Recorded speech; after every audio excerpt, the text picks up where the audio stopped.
continuer.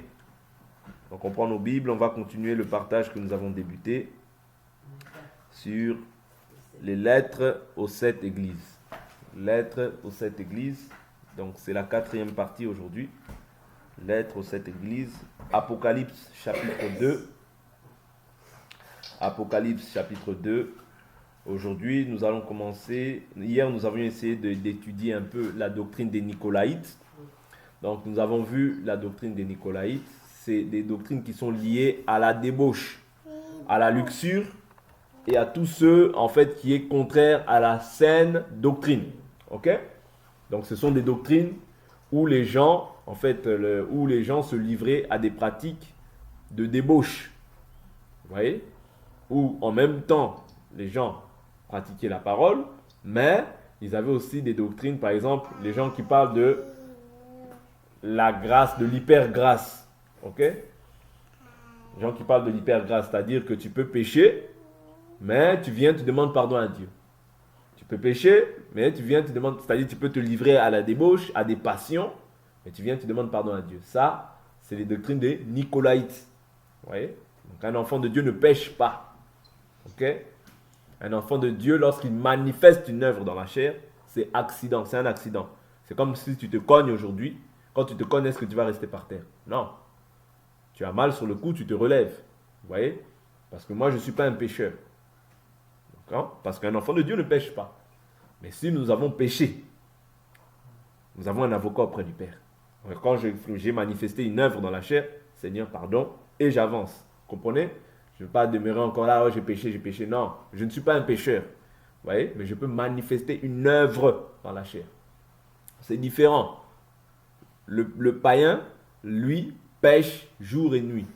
Quand il se lève, il pêche. Quand il dort, il pêche. Il mange, il pêche. Pourquoi? Parce qu'il est sous la puissance du malin. Mais toi qui as connu maintenant Jésus, d'accord, tu n'es pas un pécheur. Vous voyez? Que personne ne vienne te condamner en te disant que tu es un pécheur. Souvent, les gens vont prendre l'écriture de Luc 18. Et Luc 18, c'était la loi. Vous voyez? C'était la loi. Il était au temple. Aujourd'hui, sous la grâce de Jésus, la Bible nous dit quoi? La Bible nous dit, je prends cette écriture, ça va nous aider. Je prends cette écriture. Je prends une écriture qui va nous aider par rapport à ça. Et nous allons essayer d'avancer. Je prends le livre de Hébreux chapitre 8. Hébreux chapitre 8.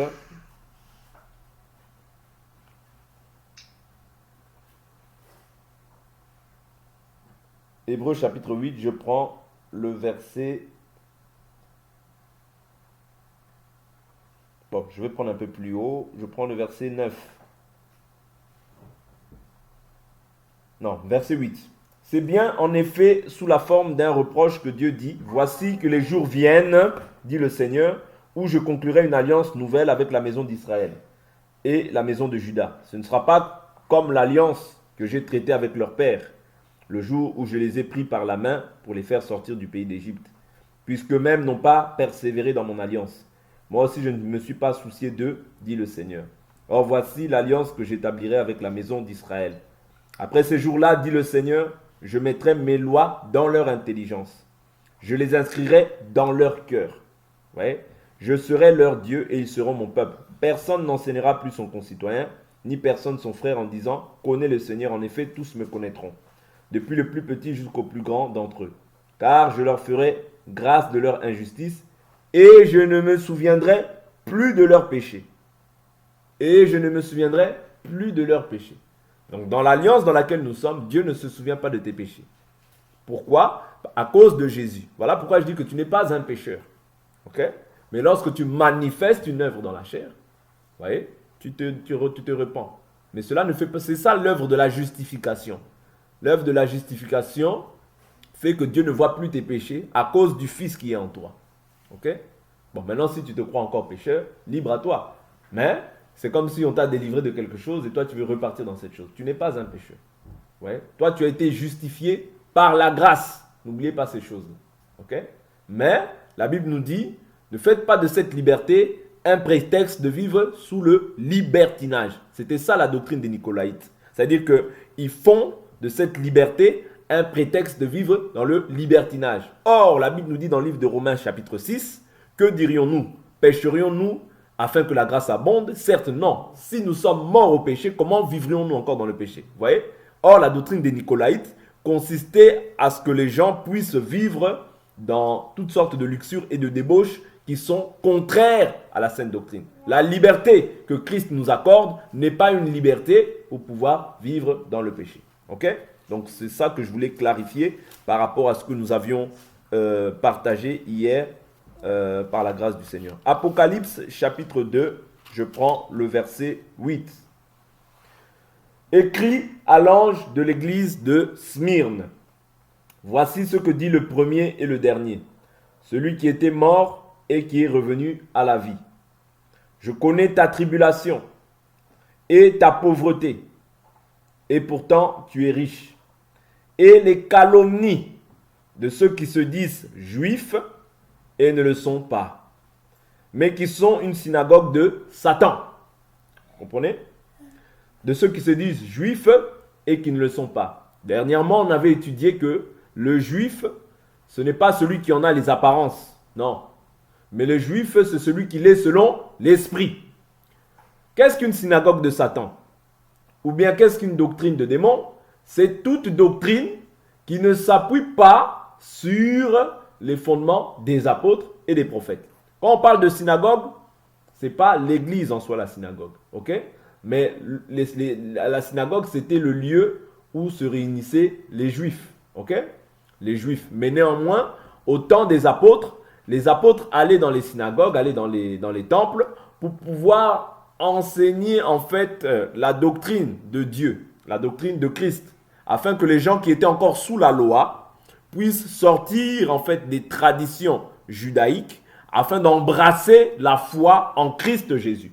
Parce que la foi qui sauve, c'est la foi en Christ Jésus. Voilà pourquoi quand les apôtres venaient, ils venaient auprès des Juifs pour pouvoir enseigner la doctrine de Christ. Et c'est ça qui provoquait en fait qui provoquait la persécution. C'est-à-dire les apôtres. Les apôtres étaient persécutés parce que la Bible nous dit que vous serez persécutés. Je prends une écriture. Luc, je prends Luc rapidement. Je prends cette écriture, ça va nous aider par rapport à ce partage-là. Là, je suis en train de relater les faits. Hein. Luc.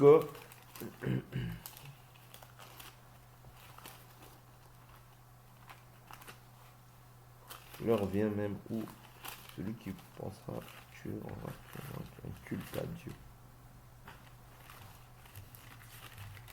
Luc. Je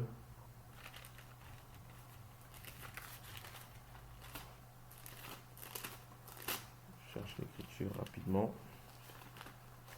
Je n'avais pas prévu de partager ça, mais bon, si Dieu permet ça, je la prends quand même. Si c'est pas Luc, c'est Jean là. Je cherche l'écriture. Hein.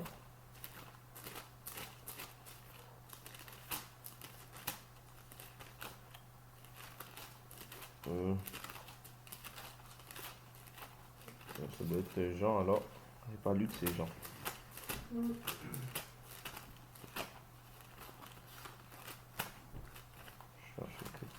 Voilà, Jean chapitre 16, verset 1. L'Écriture dit, je vous ai parlé ainsi pour que vous ne soyez pas scandalisés. Ils vous excluront des synagogues, vous voyez, et même l'heure vient où quiconque vous fera mourir pensera offrir un culte à Dieu. Vous voyez, c'est-à-dire les Juifs, comme ils avaient la doctrine de Moïse, vous voyez, lorsque les apôtres venaient et enseignaient au nom de Jésus-Christ, vous voyez, ces personnes-là, c'est-à-dire les Juifs, les sacrificateurs juifs, qu'est-ce qu'ils faisaient? Ils faisaient en sorte qu'on puisse les tuer ou bien les mettre en prison. Ok? Ils faisaient en sorte qu'on puisse les tuer ou qu'on les mette en prison. Et la Bible nous dit, et ils feront cela parce qu'ils n'ont connu ni le Père ni moi. Vous voyez? Je vous ai parlé ainsi pour que l'heure venue, vous vous souveniez que je vous l'ai dit. Je ne vous l'ai pas dit dès le commencement parce que j'étais avec vous. Vous voyez? Donc quand Jésus est parti, Jésus leur annonce déjà les choses à venir. C'est-à-dire que les gens penseront rendre un culte à Dieu. C'est ça que faisait Paul. voyez, ils persécutaient l'église, vous voyez, parce qu'ils suivaient la tradition des pères. Ok? Ils suivaient la tradition des pères. Donc, pour eux, tuer un chrétien, c'était en fait tuer des gens qui s'opposaient à la loi de Dieu. Vous voyez? Or, le christianisme, ou bien, pas le christianisme, mais les disciples de Christ, c'est simplement l'accomplissement, en fait, des promesses qui avaient été faites à leur père. Mais la Bible nous dit qu'ils ont été frappés d'aveuglement pour ne pas voir et ne pas entendre et ne pas comprendre. Ça, c'est Romains qui parle de ça. Vous voyez? Donc, la Bible nous dit que les chefs juifs ont été frappés d'aveuglement. C'est-à-dire, ils voyaient bien les miracles, mais ils cherchaient toujours à combattre cette voie-là. Vous voyez? Donc ça, quand ils pensaient tuer les apôtres, eux, pour eux, ils rendaient un culte à leur Dieu. Parce qu'ils disaient que ça, c'est une religion qui s'oppose à la volonté du Seigneur. Ok? Donc ici, ce que nous devons comprendre par rapport à Apocalypse, c'est quoi? C'est que les synagogues de Satan, qu'est-ce que c'est? Une synagogue de Satan, c'est une synagogue qui ne se fonde pas, ou bien qui s'oppose en fait à la doctrine de Christ. Aujourd'hui, qu'est-ce qu'on peut appeler synagogue de Satan? C'est une des personnes qui sont peut-être dans des églises, mais qui ont une doctrine qui ne respecte pas la doctrine de Christ. Parce qu'une synagogue, on peut la prendre aussi comme une église. Ok? Tu peux la prendre aussi comme une église. Ce n'est pas un péché. Parce que c'est un lieu de culte, où les gens y rendent un culte. C'est ça une synagogue. Vous voyez? Donc aujourd'hui aussi, la synagogue peut être prise comme une église. Mais une église qui ne respecte pas les fondements des apôtres, c'est une synagogue aussi de Satan. Vous comprenez? Une église qui ne respecte pas la doctrine de Christ, c'est une synagogue de Satan. Vous voyez? Une doctrine qui s'oppose à la volonté de Dieu, à ce que les apôtres ont posé, c'est une synagogue de Satan. Ne va pas trop loin. C'est une synagogue de Satan. Il y a des gens qui le font par ignorance. Mais il y a les gens qui le font délibérément. Mais si c'est l'ignorance, Dieu permettra toujours qu'il y ait quelqu'un qui vienne pour vous annoncer la vérité. Dieu dans son fonctionnement, quand vous le servez, vous pouvez le servir des fois, c'est vrai, avec au début, d'une manière qui n'est pas vraiment conforme. Ok? Mais Dieu permettra toujours que vous puissiez avoir la lumière. Mais vous pouvez aussi rejeter cette lumière. Quand vous rejetez cette lumière, pour vous, vous restez dans les ténèbres. C'est ça le principe de Dieu. C'est comme quelqu'un quand il cherche Dieu. Vous voyez? Bon, ça, comprenez, supportez mon langage. Hein. Quand quelqu'un cherche Dieu, Dieu va toujours envoyer quelqu'un. Vous voyez? Dieu va faire en sorte que cette personne-là puisse le chercher. Parce que la Bible nous dit, si vous me cherchez, je me laisserai trouver. Ok? Mais nous croyons que nul ne peut venir au Père si le Père ne l'attire, afin que je le ressuscite au dernier jour. En réalité, c'est Dieu qui met en toi le sentiment, le désir de les chercher. Vous voyez? Parce que la Bible dit que c'est lui qui produit en nous le vouloir et le faire. C'est-à-dire le vouloir et le faire, ça ne vient pas de toi, ça vient de Dieu. Mais, dans un langage large, on dit que, effectivement, c'est toi qui as cherché Dieu. Mais quand tu le cherches vraiment avec un cœur sincère, Dieu aussi va se révéler à toi.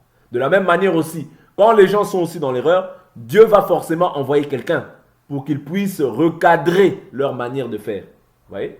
Si les gens ont l'amour de la vérité, Dieu finira par envoyer un serviteur pour qu'il leur dise non, c'est pas comme ça, c'est comme ça, comme ça, comme ça qu'on sert Dieu. Comprenez? Parce que le principe de Dieu, c'est comme ça. Souvenez-vous, je vous prends toujours cette écriture. Lorsque le roi Salmanassar avait fait la déportation, vous voyez, qu'est-ce qui s'est passé? Les lions venaient et mangeaient en fait tous les habitants de ce pays, qui ne connaissaient pas la religion du pays. C'est-à-dire chacun servait Dieu d'une manière comme il voulait. Non, mais Dieu, qu'est-ce qu'il faisait? Il envoyait les lions. Vous voyez? Parce que par leur pratique, en réalité, c'est comme s'ils souillaient le pays. Okay? Mais maintenant, qu'est-ce qui s'est passé? Dieu a envoyé un sacrificateur pour que le sacrificateur puisse leur montrer comment est-ce qu'on sert Dieu. Vous comprenez? Donc, on ne sert pas Dieu comme on veut. Oh, bon, moi, je crois, c'est bon, je sers. Non, non, non, non. Dieu doit toujours au préalable envoyer quelqu'un pour que te montrer les bornes. Comment est-ce qu'on sert Dieu dans la maison de Dieu. Voilà pourquoi Paul a dit dans 1 Timothée 3,14. Si je tarde, tu sauras comment il faut se comporter dans la maison de Dieu, qui est la colonne et l'appui de la vérité. Vous voyez? Donc, il y a une conduite à adopter lorsqu'on est dans la maison de Dieu. Lorsqu'on est enfant de Dieu. On ne peut pas se comporter comme on veut. Non, ça n'existe pas, ça n'a jamais existé. Ok? Il y a des bornes à respecter, des limites à ne pas franchir.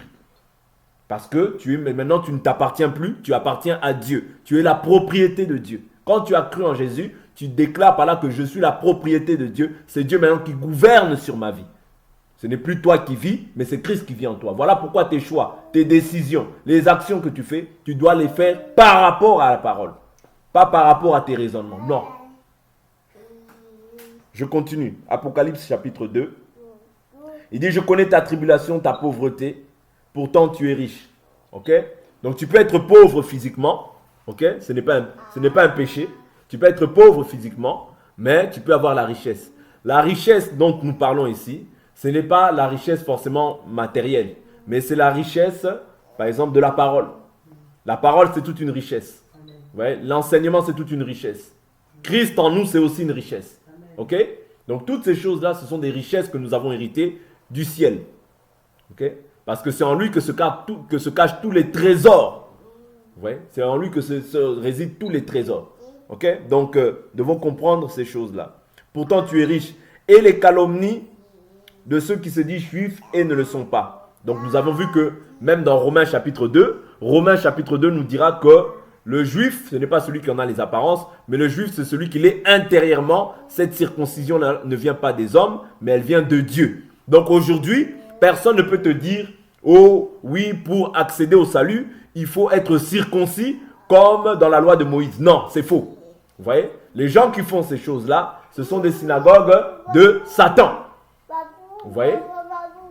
Ce sont des synagogues de Satan. C'est-à-dire que c'est des gens qui n'ont pas encore pleinement la connaissance. Ok?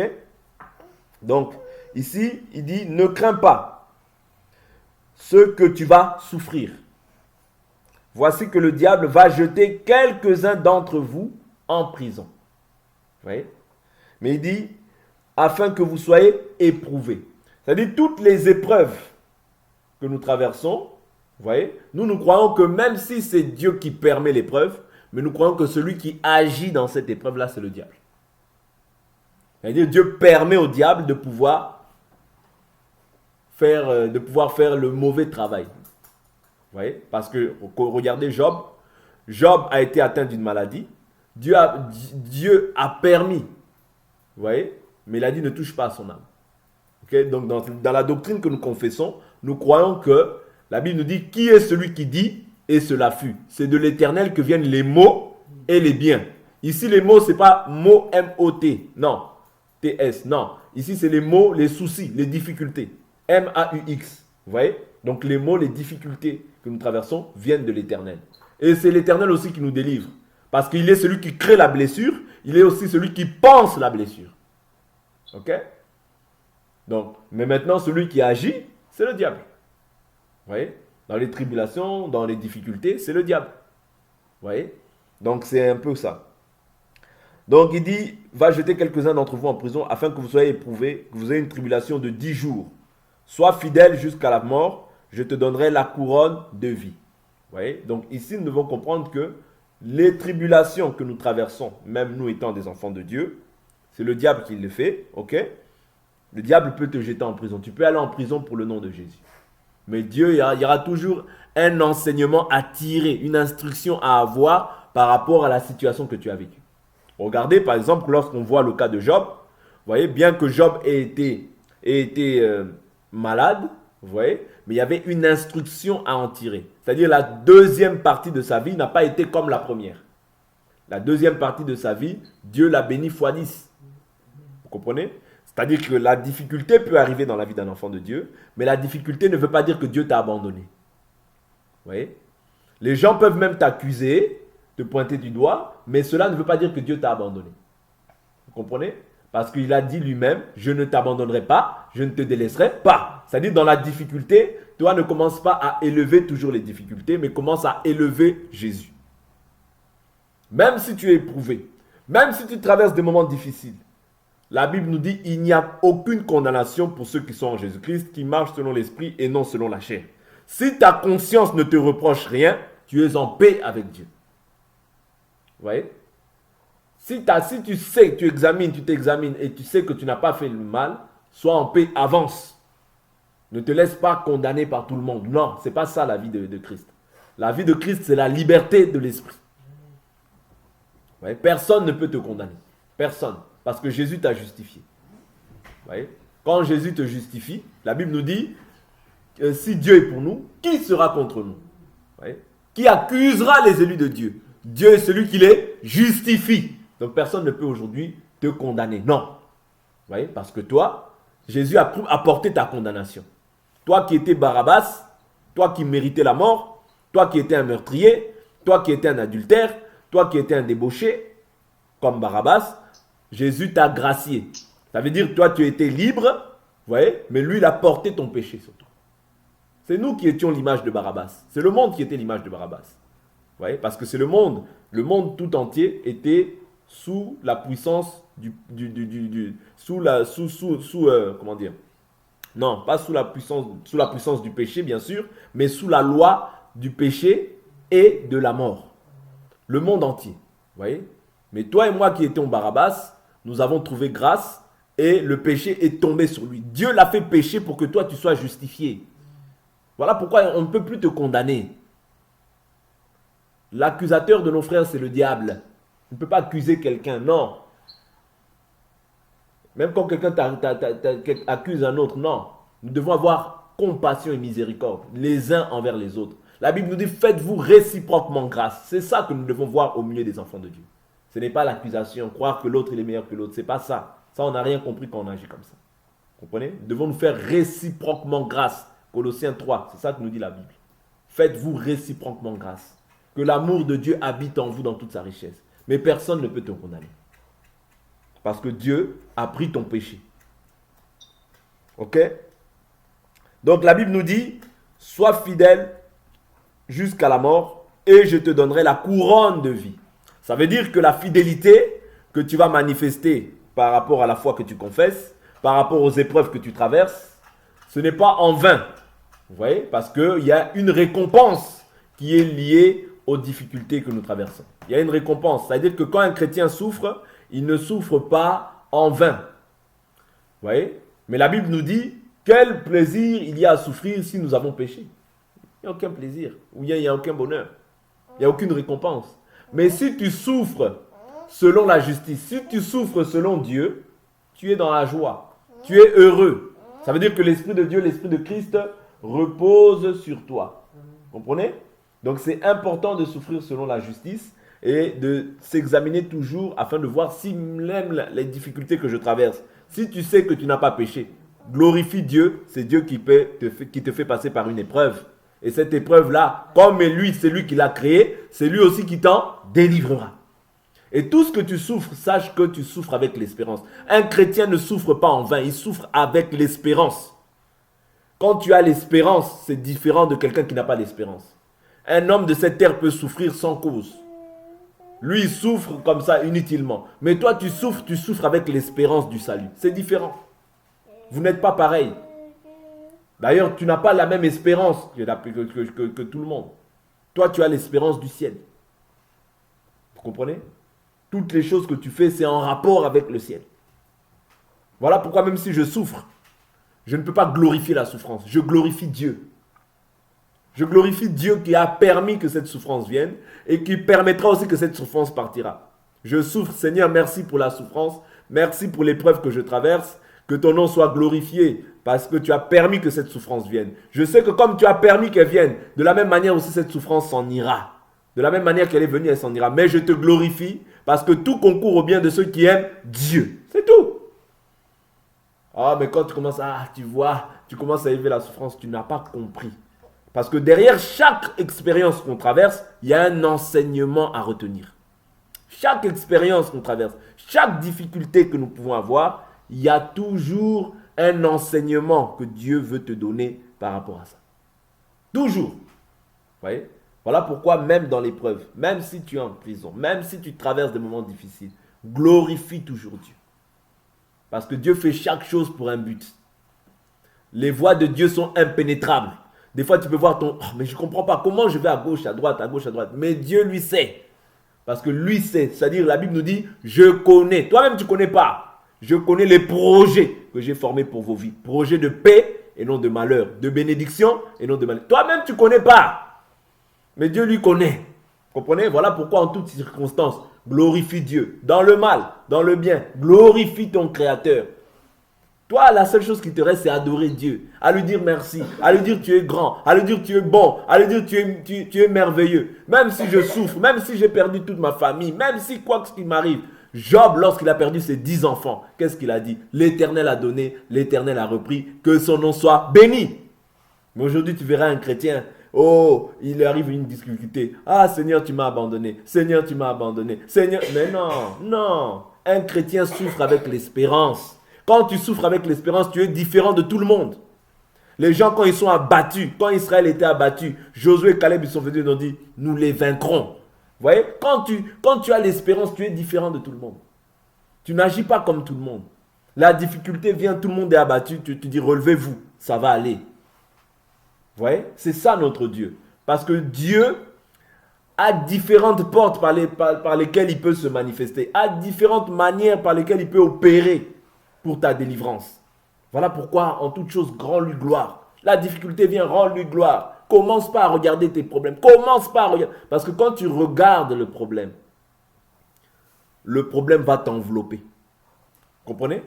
Parce que c'est ça, le rôle du problème, c'est quoi? C'est de voir la chose comme si elle était, c'était une montagne et que tu ne pouvais pas surmonter ce problème. Non. Israël, quand ils ont vu Goliath, tout le monde a fou. Mais David, quand il est venu, il a dit, je vais qui est cet incirconcis qui perturbe les troupes de l'Éternel?